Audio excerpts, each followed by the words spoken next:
Seigneur Jésus, Dieu notre Père, te bénissons, te rendons grâce, nous élevons ton Seigneur. Amen. Nous exprimons notre reconnaissance au Dieu de voir qui nous a rassemblés en ces lieux pour venir, Seigneur, entrer en communion avec toi, ô Dieu. Nous venons simplement, au Père, nous abandonner durant ces moments. Parce que tu as dit, Seigneur, dans ta parole, que l'homme ne vivra pas de pain seulement, mais il vivra de toute parole qui vient de la bouche de Dieu.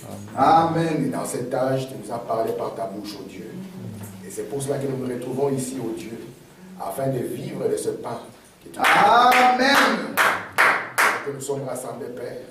Mais l'humain est côté au Dieu et que les divins puissent s'élever, Seigneur. Amen. Parce que nous croyons au Dieu qu'il n'y aura pas de dommages sur ta montagne sainte, Seigneur. Yes, sir. Ainsi, nous voulons, au Dieu, que nous puissions avoir cet éveil dans notre âme, Père, qui fera, Seigneur, que les surnaturels nous accompagnera dans notre vie. Amen. C'est que nous voulons, oh Dieu, ça apprendre davantage de toi et de pouvoir vivre comme Jésus-Christ a vécu sur la terre, comme William Branham a vécu sur la terre, Amen. comme, Seigneur, chaque fils et fille de Dieu doit vivre ici, Père. Amen. Nous croyons, oh Dieu, que tu nous as ramenés encore à l'Éden, Yes. pour nous montrer, Seigneur, que cette communion perdue est aujourd'hui ramenée, Père. Yes, sir. Amen. Seigneur, toi qui es la divinité qui habite dans le cœur du croyant, que tu ne puisses pas être simplement dans un état latent, Seigneur, mais que nous puissions te réveiller, Seigneur. Yes. Que, Père, tu prennes la direction des choses dans notre vie. Je prie, Seigneur, pour chaque besoin qu'il y a ici. Laisse que, oh Dieu, tu étends ta main, cette main qui n'est pas courte pour nous bénir, et que la main puisse s'étendre, Seigneur, Amen. et toucher nos âmes. Amen. Père, sois avec nous. Conduis la parole qui va sortir. Conduis les restes de la réunion. Et que tout soit pour la gloire de ton nom. Au nom de Jésus-Christ. Amen. Amen. Alors que nous sommes venus, nous allons ouvrir le livre dans Ésaïe 55.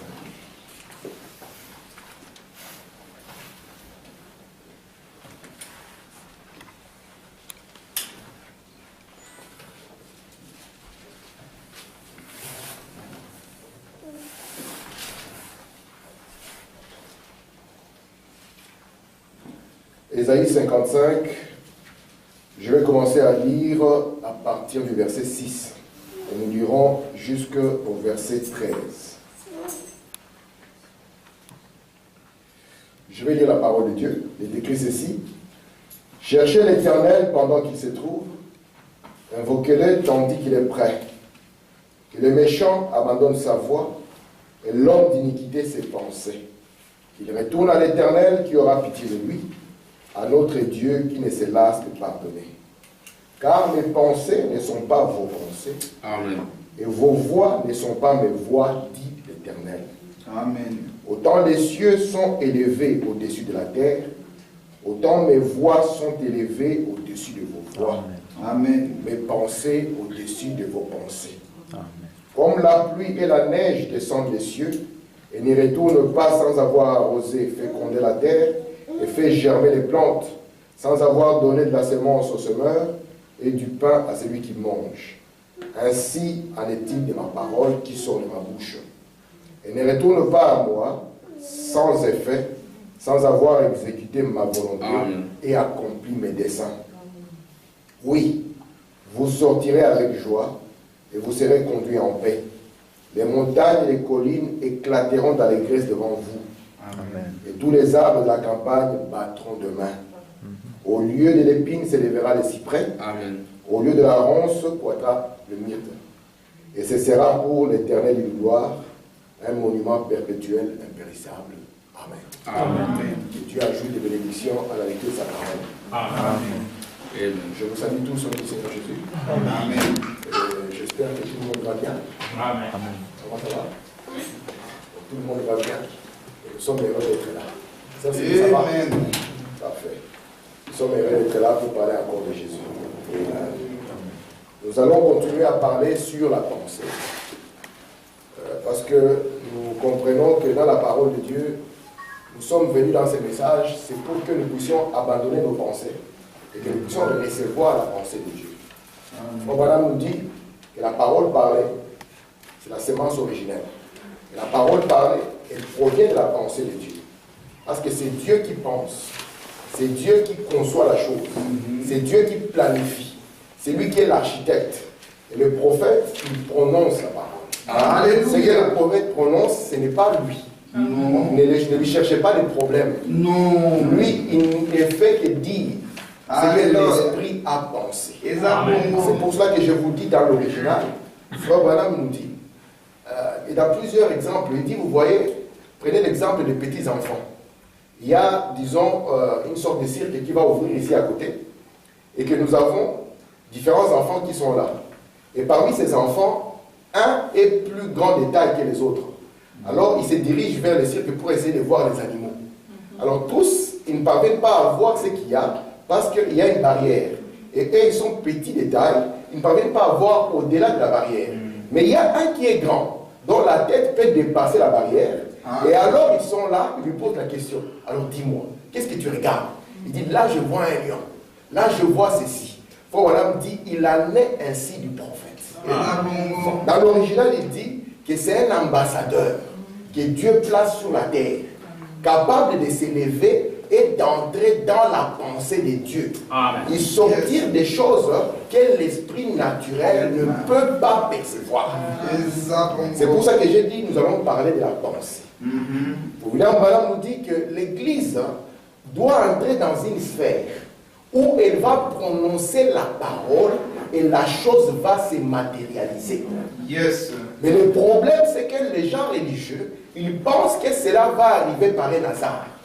Nous croyons que les hasards dans le message et dans le plan de Dieu n'existent pas. Amen. Tout ce que Dieu a amené à l'existence, Dieu l'avait déjà planifié. Amen. Ça faisait partie de son plan. Amen. Et nous qui sommes ici, nous croyons que nous avons existé avant toutes choses parce que nous étions aussi partie de cette pensée de Dieu. Amen. Et aujourd'hui, ce qui était la pensée de Dieu, c'est nous qui sommes manifestés.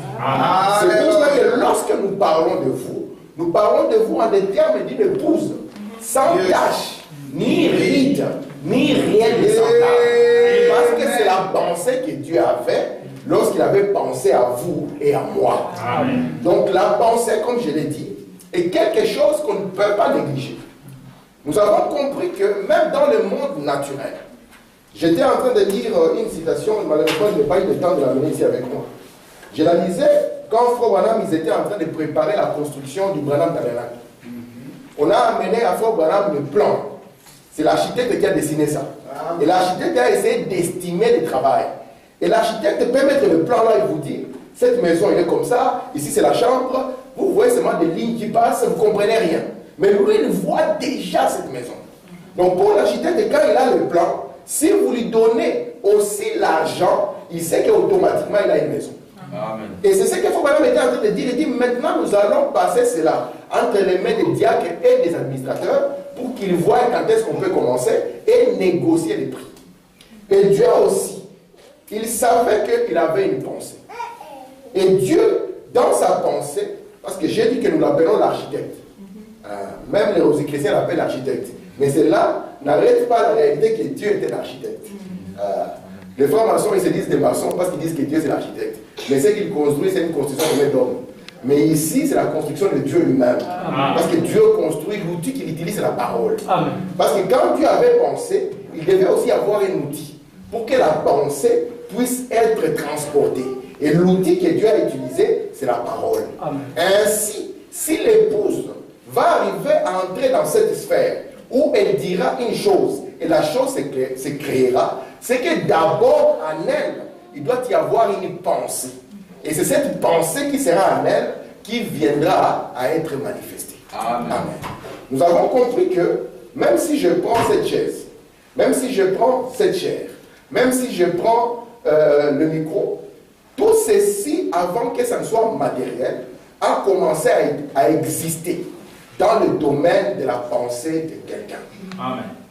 C'est pour cela que lorsque nous avons parlé de Genèse 27 et Genèse 28, parlant de l'histoire de Jacob, nous avons montré que Jacob était arrivé en un lieu. Et dans ces lieux, il a pris une pierre pour en faire son coussin. Nous avons déjà trouvé cette démarche assez bizarre. Mais plus tard, nous comprendrons que la pierre a une importance capitale dans notre vie. lorsque le prophète voulait être envoyé, c'est la pierre ardente qu'il lui fit donner, afin que ses lèvres soient purifiées. De sorte que quand il parlera, qu'il ne parle pas des pensées des hommes. Les pensées des hommes, c'est la mort. C'est pour ça que nous avons lu ici, Dieu dit, autant le ciel séparé de la terre, autant les pensées des hommes sont éloignées des pensées de Dieu. Amen.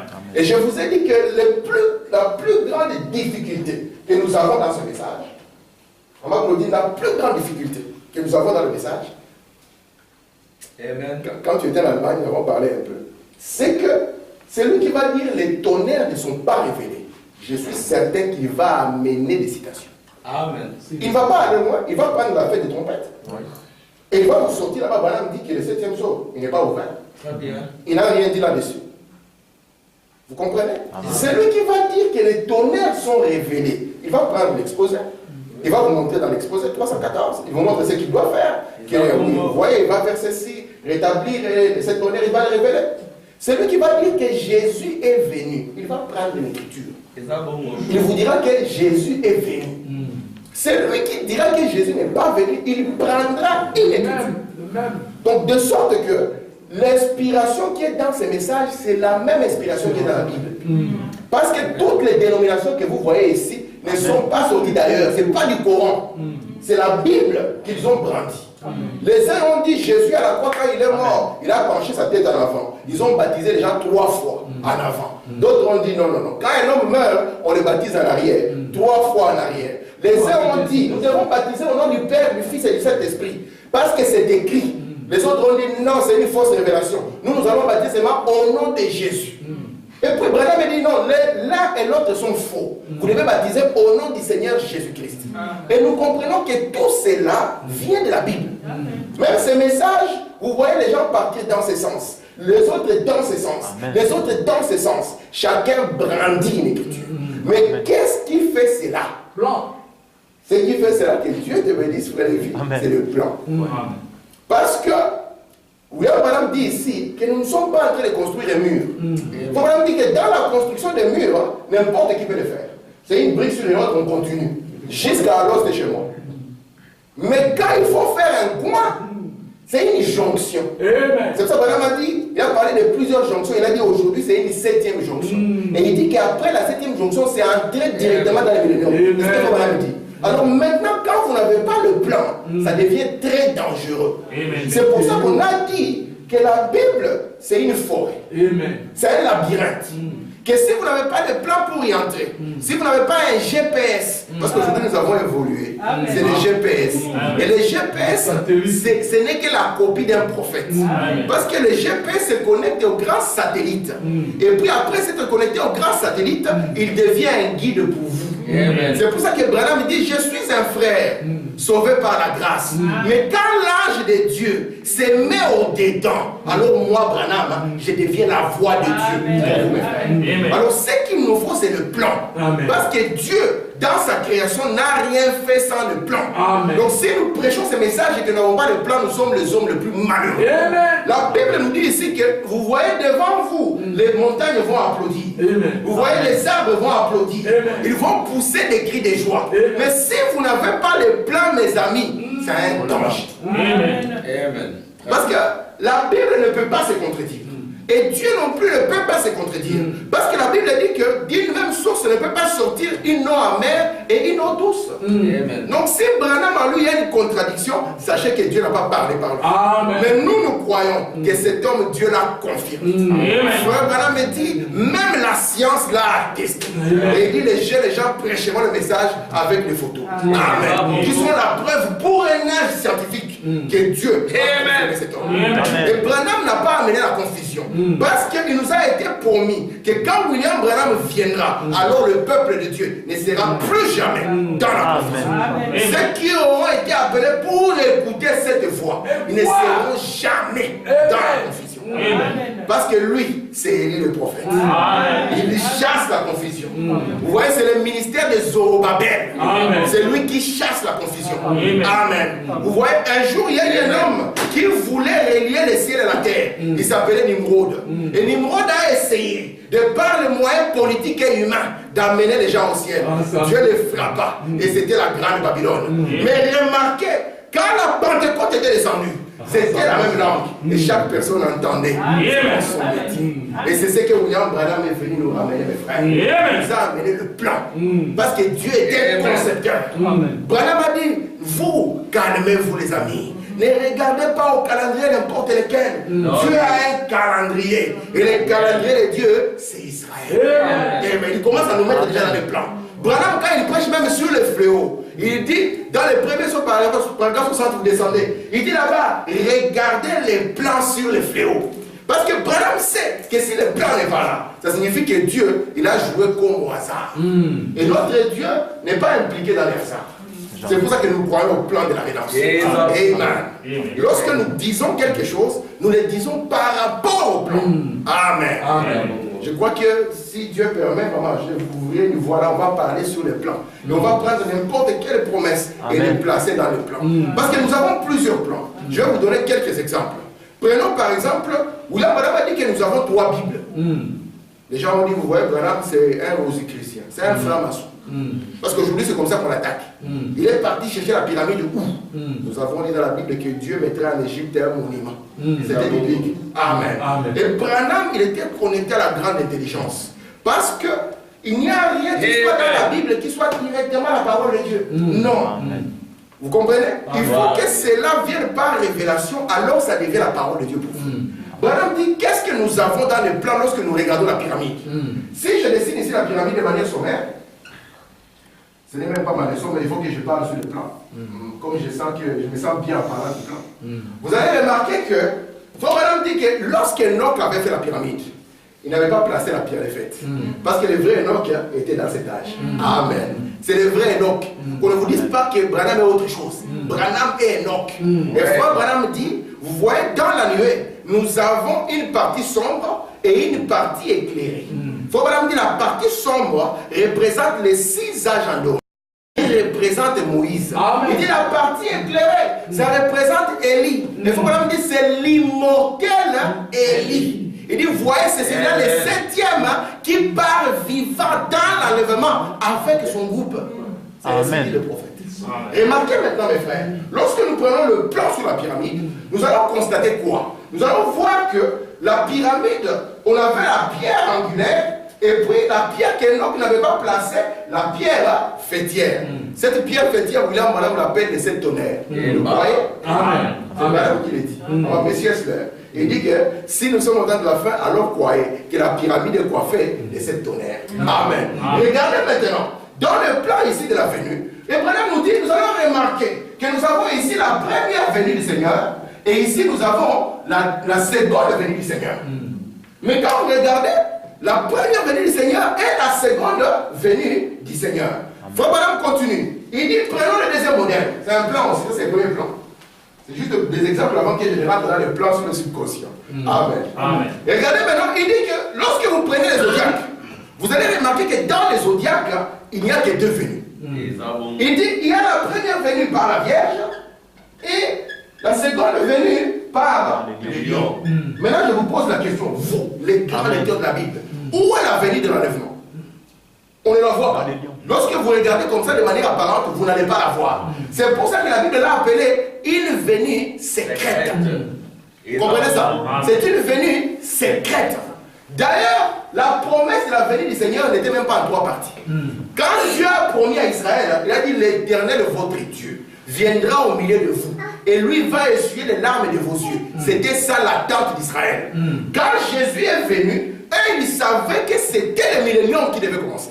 Parce que c'était la grande promesse que le royaume d'Israël devait être établi. Et c'est pour ça que quand Jésus est venu, Dieu dans son plan l'a divisé maintenant. Il a divisé cette venue en parties. De manière que pour les croyants l'épouse, il a divisé en 3 parties. Il a fait la première, la deuxième et la troisième. Pour Israël, il n'a fait que la première et la deuxième venue. De manière que la venue secrète, elle était pour l'épouse. Amen. Vous comprenez ça? Amen. Ça, c'est le plan qui nous permet de parler de cela. Lorsque Branham me dit, il dit, vous parlez de 7 sceaux. Je suis en train de donner le plan seulement pour vous montrer l'importance du plan. Vous parlez de 7 sceaux. Vous voyez quelqu'un qui dit, frère, crois-tu que les 7 sceaux sont ouverts? Il te dit, Amen, frère. Je dis, frère, crois-tu que les actes de l'église sont terminés? Il te dit, faux. Je dis, mais frère, ça c'est parler d'une chose et son contraire en même temps. Parce que lorsque vous prenez le plan dans le livre d'Apocalypse, vous allez voir qu'avant que les sceaux ne soient révélés, on devait déjà finir Apocalypse chapitre 3. Être enlevé dans Apocalypse 4. On fait l'appel au plan rédempteur Apocalypse 5. 6. Les sceaux. C'est pour ça que Branham dit, ce livre des sceaux n'est révélé qu'une fois les âges des églises et des dénominations terminés. Maintenant, s'il n'y a pas de plan, les pensées des hommes ne seront jamais les pensées de Dieu. Or, ce qu'on appelle les pensées des hommes, c'est ce que Dieu appelle Satan. Lorsque Pierre vient à Jésus, regardez les deux différences. C'est le même Pierre qui un jour, Jésus, il faut même dire que Matthieu 17, la montagne de la transfiguration, où la réalité elle est devant vous, où elle est ici, il faut même dire que cette scène de Matthieu 17, la scène de Matthieu 16, elle vient après. Même si dans la Bible elle est avant. Mais c'est une scène qui vient après, où on lui pose la question. Maintenant, qu'est-ce que les gens sont en train de dire que je suis moi, le fils de l'homme? Tu es ceci, tu es cela, tu es le prophète. C'était vrai. Parce que Jésus était Moïse. Jésus était Jérémie. Mais pour vous, qui dites-vous que je suis? Et là, Pierre s'élève. Il était le courageux, le grand frère. Il dit, toi, tu es le Messie, le Christ, le Fils du Dieu vivant. Et là, Jésus se retourne, le regarde. Il dit, Pierre, ce que tu viens de dire là, ce n'est pas la chair et le sang. Ce n'est pas la prédication du pasteur. Deuxième chose, quand il dit ce n'est pas la chair et le sang, il faut vraiment interpréter ça. Il a dit ce n'est pas ma vie naturelle, parce que c'était la chair et le sang qui étaient devant lui. Ce n'était pas ma gentillesse. Ce n'était pas que quand tu as faim et tout ça, les poissons sont. Ce n'est pas ça. Il dit c'est quelque chose qui t'a amené au-delà de ces voiles pour que tu puisses comprendre ce qu'il y a. Et il a dit maintenant. C'est sur cette base, la seule fondation. Aujourd'hui, j'ai écouté les âmes qui sont en prison maintenant. J'ai pensé à frère Armand. Parce que là, il faut dire, il dit, quand j'étais en train de tomber en enfer, il dit là-bas, il n'y a pas de fondation. Amen. Il dit, c'est une descente continuelle, une descente continuelle. J'ai dit, yes, sir. Alors il dit, mon église sera bâtie sur ça. Amen.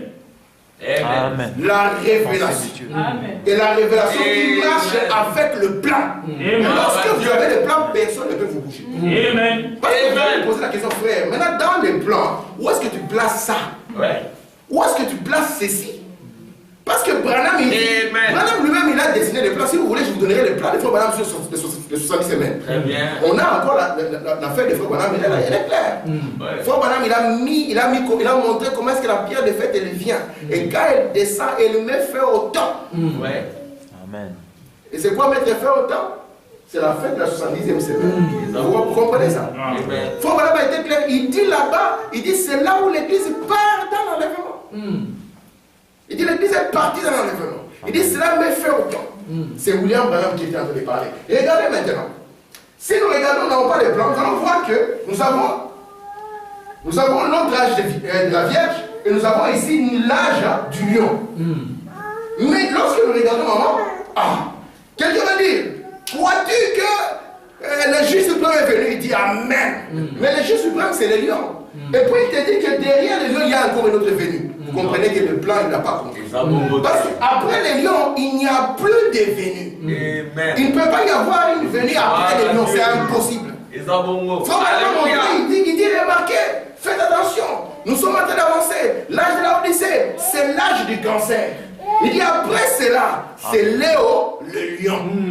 Et nous savons que Léo le lion, c'était la promesse que Dieu avait donnée ici, en disant, oh, que le lion de la tribu de Juda descendra. Amen. Et que lui, il établira son gouvernement. Amen. Vous savez que lorsque Jésus parlait de son royaume, les disciples, après un moment, ils ont commencé à comprendre qu'ils vont prendre les postes. Si je propose, frère Benjamin, tu veux devenir bourgmestre, si c'était entre nous, frère Benjamin t'a dit, ah, moi je serais bourgmestre de Woluwe. Parce que nous tous nous aimons Woluwe. N'est-ce pas, frère? Alors, je vais devenir bourgmestre de Woluwe. Frère, je veux dire, moi j'étais à la caméra, je serais ministre de l'information. Mais, frère Branham dit, ils ont essayé de pousser Jésus à aller faire un coup d'État. Mais il n'avait pas compris de quel royaume il était en train de leur parler. C'est pour ça que Jésus leur dit que mon royaume n'est pas de ce monde. Elle ne consiste ni dans les manger, ni dans les boire, ni dans les habits qu'on revêt. Mais quand on continue à présenter le royaume comme si ça consiste dans les manger, les boire et les habits qu'on revêt, on comprend que c'est un problème. S'il n'y a pas de plan, l'homme est perdu. Et c'est pour cela que Branham fut envoyé. Je peux vous le lire. Hein? Frère Branham est en train de dire, il dit, lorsque Dieu envoie un ministère comme celui-ci, ce n'est pas pour dire ce que les vieilles églises avaient toujours dit. Non, il dit, il va amener quelque chose de nouveau. Et cette chose nouvelle va bouleverser les données. Amen. Quand Jésus est venu, c'était un bouleversement total. Parce que ce qu'il déclarait partait complètement en contradiction avec la pensée des gens de ce jour. Amen. C'est pour ça que quand nous n'avons pas le plan ou cette pensée de Dieu, parce qu'il y a aussi le plan de Dieu pour votre propre vie. Amen. C'est pour ça qu'il dit que Dieu n'a pas conçu un plan de frustration pour vous, mais il a un plan de bonheur et de paix. Amen. Mais si vous ne comprenez pas son plan de bonheur et de paix pour vous, vous serez malheureux. Vous allez commencer à interpréter les événements de manière irresponsable. Mais c'est pour ça que quand Job était plaintif, Dieu lui a envoyé Eliou. Et Eliou est venu afin que la paix soit dans son cœur. Vous voyez maintenant qu'entre Eliou et la Vierge, faites attention, il y a une venue secrète. Et dans cette venue secrète, il n'y a que l'épouse qui est concernée là-dedans.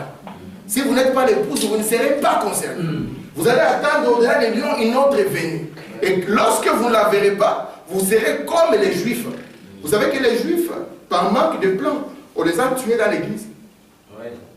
C'est le même tabernacle que Salomon avait consacré. Et Salomon avait prié en disant, Seigneur Jésus, Amen. Si le peuple est en difficulté, s'il prie, il vient à cet endroit, toi, exauce le dessus. Et quand la maison a été achevée, nous savons tous que la nuée est descendue. Oh, alléluia. C'est pour ça que je crois que quand cette nuée est descendue, c'était l'achèvement.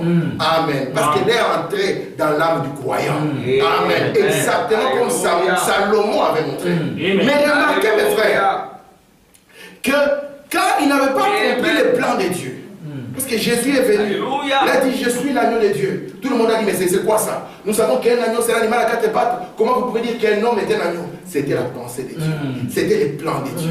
Amen. C'est pour ça que lorsqu'il les a rencontrés sur les chemins d'Emmaüs, avec le cœur meurtri, il leur a dit, non, il faut que je leur démontre le plan. Alors il a commencé à prendre, depuis les prophètes, il a commencé à descendre, à démontrer le plan et à ouvrir cela. Donc le plan pour nous, mes frères, est très capital. Amen. Nous n'avons pas le plan, nous serons Satan. Amen. Vous savez que Pierre, après avoir dit que tu es le Messie, quand Jésus a dit, Pierre, il faut maintenant que je meure. Ah, Pierre a regardé. Si Jésus meurt, qu'est-ce qu'on va devenir? Nous avons fait du bruit dans les quartiers à cause de lui. Nous avons abandonné même la pêche à cause de lui. On pensait qu'il est jeune, 30 ans. On avait encore du temps. Mais il dit qu'il va mourir. Il vient comme un bon ami. Si on était là sans la pensée de Dieu, on allait applaudir la pensée de Pierre. Seigneur, mais pourquoi tu vas mourir? Hein? Nous allons tout faire. Tu vois, même quand tu étais enfant, on voulait te tuer. On t'a évacué là-bas en Égypte. Nous allons faire même pour que tu partes en Égypte ou en Syrie. Mais lorsque Jésus a écouté Pierre, il a compris que c'est un problème de pensée. Amen. Si c'était nous qu'on a traité de Satan, ces jours-là, la confrérie est terminée. D'abord, on quitte l'église. Après avoir quitté l'église, on ne nous parlera plus. On efface les coordonnées dans le téléphone. On efface tout. Vous comprenez? Mais il regarde Pierre. Ce n'est pas Pierre qui était le problème. Il a compris que le problème de cet homme, c'est la pensée qui est en lui.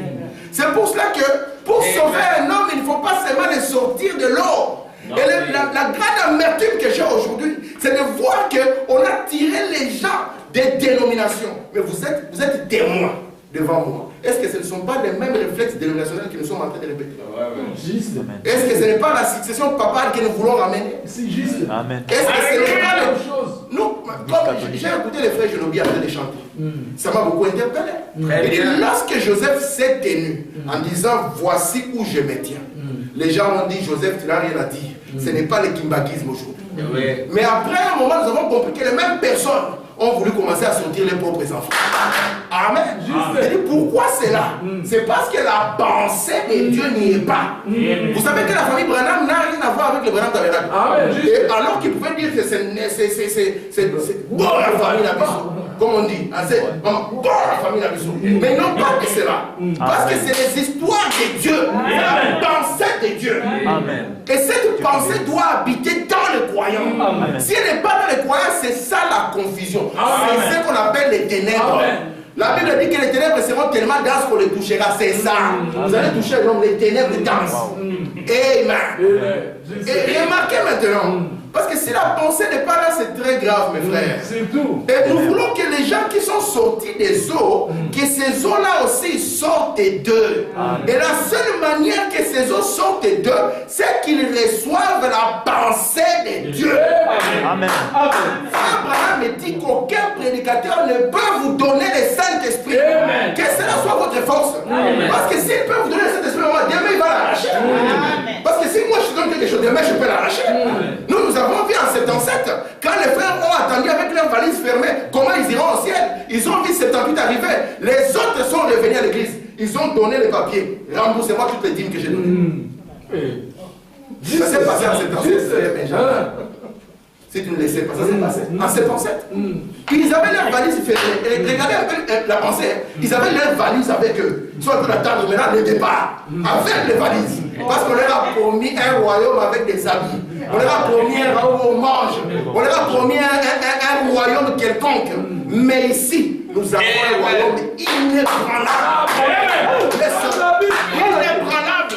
Et quand ce royaume descend, il frappe la terre. Et remarquez, Frère Branham m'a dit, il dit ouais, je crois. Frère Branham dit, ça fait 30 ans que je maintiens ce pronostic. Lorsque vous faites comme ça, ne courez pas. Sachez qu'il ne dit pas par hasard. Il dit, je crois que l'année 77. Déjà, quand il a prêché les gens de l'église, je vais vous montrer ses notes. Il a écrit, fait la Odyssée 77.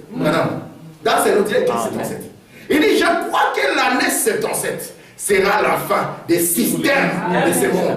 Nous avons eu des gens qui ont aimé Frère Branham, qui n'avaient pas la pensée. Ils ont dit, Branham peut se tromper de 10 ans. Parce qu'il a dit, je prédis, je ne prophétise pas. Ils ont ignoré qu'ailleurs, Frère Branham a dit que prédire, c'est prophétiser. Et tu es Jean-Baptiste? Non, oh. Mais alors tu es Jésus, tu es le Messie? Non, je le suis. Toi maintenant, qui es-tu? Comme un ancien avait prêché au Congo. Et toi donc, qui es-tu? Moi, je suis que la voix. Mais si vous aviez le plan, vous allez comprendre que la voix est égale à Élie. C'est pour ça que la pensée doit être dans le croyant. Amen. Ça fait du bien parce qu'on est dans le domaine religieux. On est dans le domaine de notre vie. La pensée. Parce que cette pensée doit demeurer. Amen. Yes, sir. Regardez un peu, mes frères. Lorsque nous laissons n'importe quelle eau entrer en nous, la Bible a dit, l'homme est tel que la pensée de son cœur. C'est pour ça que lorsque la pensée de notre cœur devient la parole, nous devenons rien d'autre, pas plus, pas moins que la parole de Dieu. C'est pour ça qu'on a dit que ce qui fâche Satan, et Satan c'est les pensées de la chair, ce qui les fâche, c'est que vous, tel que vous êtes là, vous avez les droits égaux que qui? Est-ce qu'on a dit que William Branham? Non. On a dit que Jésus. Les droits égaux. Oui, droits égaux. C'est Dieu qui a dit. Maintenant, il faut que cette pensée soit assimilée. C'est la pensée de Dieu. Ça, c'est dit. La pensée de Dieu en nous, c'est ce qui fait la différence. Amen. C'est ce qui fera que l'épouse, quand il prononcera la chose, s'ira. Amen. Amen. Ouais, pourquoi le plan est important? Et Dieu, quand il a commencé à faire les plans, maman, il a commencé d'abord. Il a commencé à regarder. Il faut que dit, je peux le voir. Dessiner cela en. Il y aura cette chose. Il y aura cette chose. Il y aura cette chose. Il y aura cela. Il y aura ceci. Et Dieu était content du plan qu'il était en train d'établir. Même quand Adam était tombé, vous pensez que Dieu a été surpris? Non. Il n'y a que nos amis témoins de Jéhovah qui sont certains que Dieu a été surpris. Mais nous croyons que Dieu ici ne peut pas être surpris. Ça faisait partie de son plan. Et lorsque vous comprenez que tout dans votre vie fait partie de son plan, ça va vous calmer. Frère Branham dit que la route dentée de Dieu, elle avance lentement, mais sûrement. Il n'y a rien qui est en avance, il n'y a rien qui est en retard. Amen. Nous voulons que le plan soit en nous. Amen. Je peux lire une citation pour terminer parce que la leçon sera prochainement. Aujourd'hui, c'était la pensée. Amen. Parce que si nous n'avons pas la pensée, je vous dis les amis, nous serons les malheureux.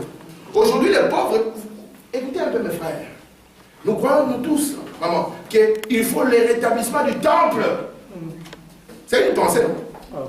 Maintenant, quand on dit rétablir le temple, tout va dépendre de ces mots-là. C'est qu'un mot qui a été dit. Il faut qu'on rétablisse le temple. Les frères ont dit, on attend. Le jour où on va attendre là-bas, que la mosquée ait cassé le temple, alors ça signifie que c'est bon. D'autres ont dit, frère, si tu vois ça, c'est fini pour toi, tu es en retard. Tu as raté.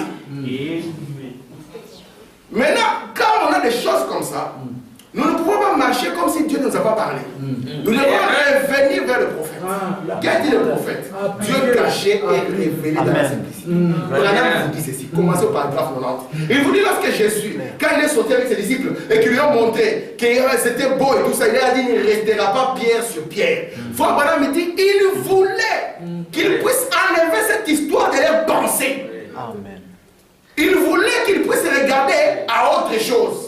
Si c'était les gens d'aujourd'hui, ils allaient penser qu'ils voulaient qu'ils puissent regarder à Jésus, le temple qui a vécu à 2000 ans. Branham dit non. Il voulait qu'ils regardent à ce que Jean a vu dans Apocalypse 21, descendre du ciel comme une épouse. C'était ça le but du sacrifice de Jésus. C'était pour ça que Jésus était en train de l'envoyer. Pour cette épouse. Amen.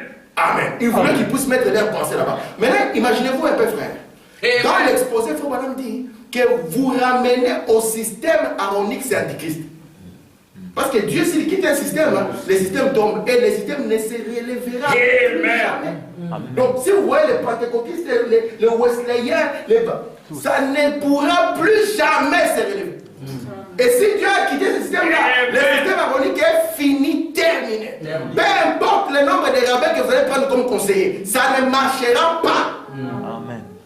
Yes, c'est trop madame qui dit ça. Maintenant, imaginez un peu. On a construit une maison là-bas. Nous tous nous applaudissons.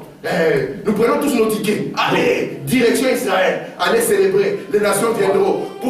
Et puis on amène un agneau naturel. Vous allez encore vivre sous les sang des agneaux naturels. Non. Vous voyez combien cela n'est pas la pensée de Dieu. Amen. Ce n'est pas la pensée de Dieu. C'est vrai, frère. Branham était là. Il a dit à Billy Paul, tu ne seras pas un vieux homme. Parce que ça a commencé comment? Il y avait la sœur, je crois que c'est la sœur Chakarian, si j'ai bonne mémoire. Branham avait dit que cette sœur va mourir. Et puis dans l'église, il est sorti une prophétie avec une puissance inouïe. Donc quand la prophétie est sortie, tout le monde a senti une présence. Les cheveux de tout le monde se sont hérissés sur les têtes.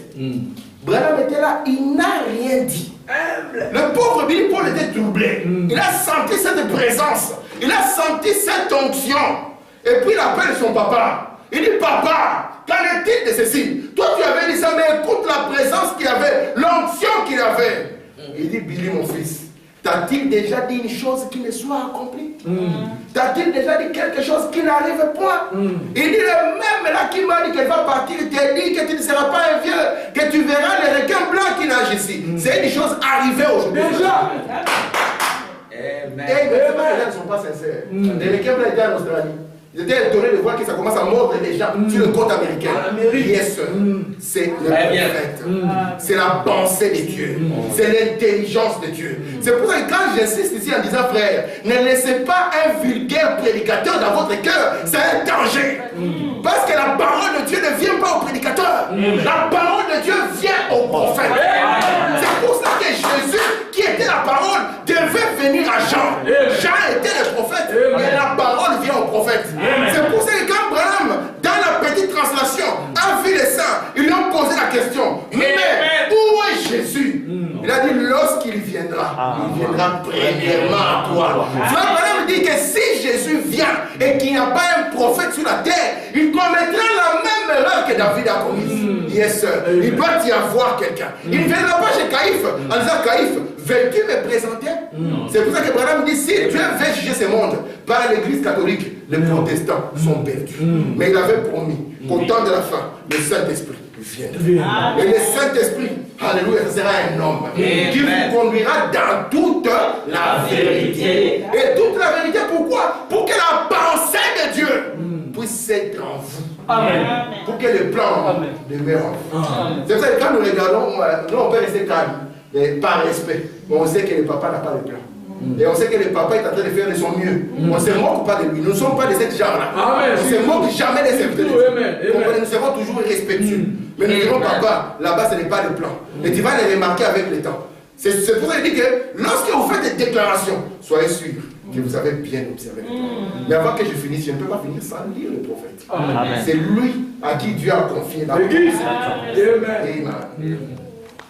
Je suis sorti complètement de ma leçon. Amen. Mais c'est bien que nous puissions saisir qu'est-ce que la pensée. Amen. Faut que madame nous dise ceci. Amen. C'est une citation que je lisais aujourd'hui qui m'a fait beaucoup de bien. Elle est en anglais, je vais la lire. C'est dans le message Persévérer, bien persévérant, ou persévérance, qu'il a prêché le 2 avril 1963. Au paragraphe 54, William Branham nous dit ceci. Le mot persévérance, ça signifie être persistant. Et persister pour accomplir un but ou pour faire quelque chose. Écoutez bien, il dit chaque homme dans tous les âges qui ait jamais accompli quelque chose de lui-même, par lui-même, bien de lui-même, il dit il devait être persistant pour pouvoir essayer d'accomplir cela. Avant que tu puisses être persistant, tu dois avoir foi dans ce que tu essaies d'accomplir. Hein, maman? Dieu devait être persistant. Parce que ne savez pas, Dieu devait être persistant. Lorsque Dieu a dit qu'il y ait des étoiles, vous ne savez pas combien de temps ça a pris. Mais Dieu devait être persistant. Il devait savoir que cette parole ne peut pas revenir sans avoir accompli ce qu'il a dit. Amen. Donc Dieu ne devait pas s'inquiéter. Il devait rester là. Parce qu'il faut vraiment dire ça fait des millions et des millions d'années avant que nous puissions avoir la première explosion qui a commencé à engendrer d'autres explosions. N'est-ce pas? Mais il faut vraiment dire vous devez avoir d'arriver quelque chose d'être persistant. Ça signifie que vous avez un but que vous voulez faire et vous restez persistant. Peut-être qu'on a commencé le but à 2. Ou à 3, ou à révélation de groupe. Tout le monde part. Toi, tu restes persistant. Amen. Écoutez ça. Il faut vraiment dire, vous devez d'abord avoir foi dans ce que vous essayez d'accomplir. Il continue. Il dit, si vous n'avez pas foi dans ce que vous essayez de faire, vous ne serez jamais capable de faire cela. Donc vous comprenez maintenant que quand on dit que l'épouse prononcera, ça ne sera pas un hasard. Si elle n'a pas foi dans ce qu'elle essaie de faire, elle ne pourra jamais accomplir cela. Amen. Je continue. Je dis, maintenant ce petit mot, comme il appelle un petit mot, foi. Il dit, cela signifie tellement que nous le touchons de manière superficielle, simplement. Il dit, j'ai écouté beaucoup de gens dire et venir. Il dit, c'est étonnant de les entendre dire, j'ai la foi. Il dit, peu importe leurs épreuves, il dit, mais souvent, ceux-là qui clament qu'ils ont la foi, j'ai trouvé qu'ils n'avaient pas de foi. Ils avaient juste bâti cela sur l'émotion et pas sur la vraie foi. Et il continue, la foi est une substance. Ce n'est pas quelque chose dans lequel vous sautez et par hasard vous touchez et vous pensez, espérant. Il dit non, c'est quelque chose que vous savez. Amen. William Branham dit, j'ai trouvé que ceux-là qui déclarent qu'ils ont la foi, en ont pas, ils en ont moins que ceux-là qui ne disent rien à ce sujet. Nous devons être persistants. Et c'est pour ça que nous persistons avec les plans, maman. Même si l'œil ne voit rien. On ne nous a pas promis que nous le verrons avec les yeux. Amen. Nous restons persistants parce que nous avons vu que c'est le plan. Et nous savons que ceci marchera. Amen. Vous croyez, frère, que nous, on peut rigoler avec une chose comme l'enlèvement? Non. Avant qu'on vienne le présenter, ça signifie qu'on l'a étudié. On peut rigoler avec une chose. Gloire à Dieu. Une chose comme l'enlèvement, sur laquelle le monde entier, depuis que vous êtes des petits, vous savez qu'un jour, il y a des mamans qui monteront et les autres comptent les attraper au pied pour monter avec eux. Et nous allons venir comme ça jouer avec ça. Non. Amen. Et si Dieu envoie William Branham, c'est que nous devons être très attentifs. C'est pour cela qu'il dit, dans l'enlèvement, paragraphe 106, il dit l'enlèvement de l'église, c'est l'appel à sortir. Amen. À sortir de ces pensées des eaux amères du monde pour entrer dans la pensée de Dieu. C'est pour ça que lorsque les 7 sons viennent, ils vous donnent la foi. La foi de quoi? La foi de l'enlèvement. Or, la foi, c'est la révélation. Et voilà, on dit, c'est ce que l'épouse attendra. La révélation. La révélation. Amen. Amen. Que Dieu vous bénisse. Amen.